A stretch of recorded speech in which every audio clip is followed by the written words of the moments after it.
Hello, my name is Greg Naker, and I'm the outreach coordinator for an organization called Spokane Fatherhood Initiative. We help dads stay involved in their kids' lives and be great parents.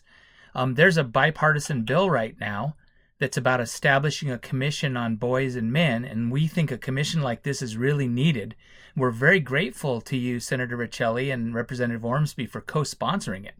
The bill number is SB 5446 and HB 1266. And by the way, Representative Hill, we'd love to have a chance to speak with you about it, but it's gaining a lot of support each year, but it hasn't gotten a public hearing in state government. Can you talk about what motivated you to support the concept of a commission on boys and men and share any insights about what it'll take to get a hearing for this bill? I'm happy to jump in, and I was pleased to co-sponsor Senator Lovick's bill.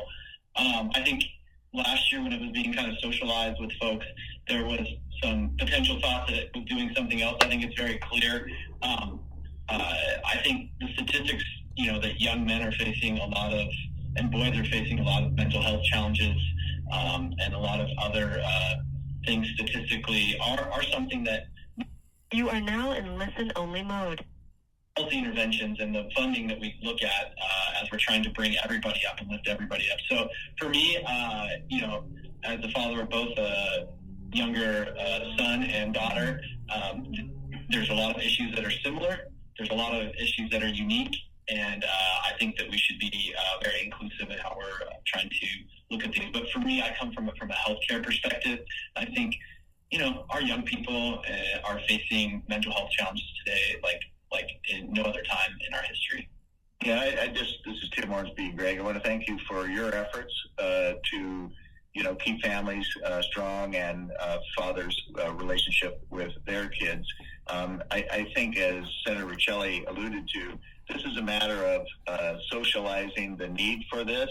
I am not privy to what is going on with the ins and outs of the state government committee, and I don't think any of us sit on that or similar. So I can't answer the question about why it's not happening, but I think a lot of times good concepts take a while to catch on, to get traction, and I think the support is growing, as you noted. I do want to say, you asked kind of what inclined me to sign on, and that was what we are interested in doing tonight, hearing from folks. And it was a meeting with a mom who had her son unfortunately commit suicide, and it was very compelling, along with the other evidence and discussion. And that's what these community connections and meetings mean for us, and help inform our decisions.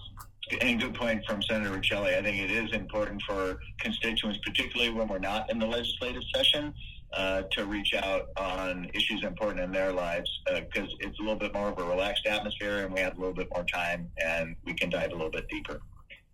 And I just add briefly, being the woman here who did not actually sign on to support this bill, I do think it's important, especially from organizations like yours, which I am familiar with, to really reach out beyond, and meet with other orgs so that we have a better understanding of what the goals are to accomplish it. I think sometimes we get caught up in optics that this looks like a prioritization or focus on men's rights without delving into the layers that you're referencing, where these are real concerns and real issues.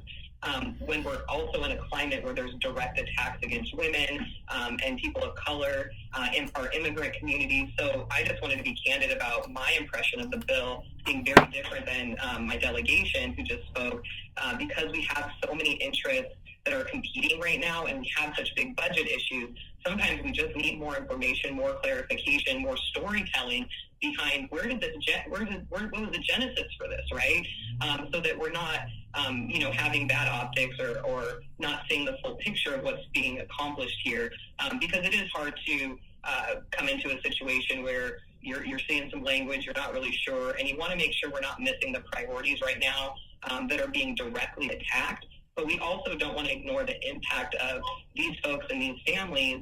And so, again, not to minimize the concerns and issues that this bill is looking to address, but I do think that looking beyond creating a commission for men and looking at ways to incorporate these issues into other existing policy around equity and inclusion would be another way that could also help us meet the goals that this bill is trying to meet.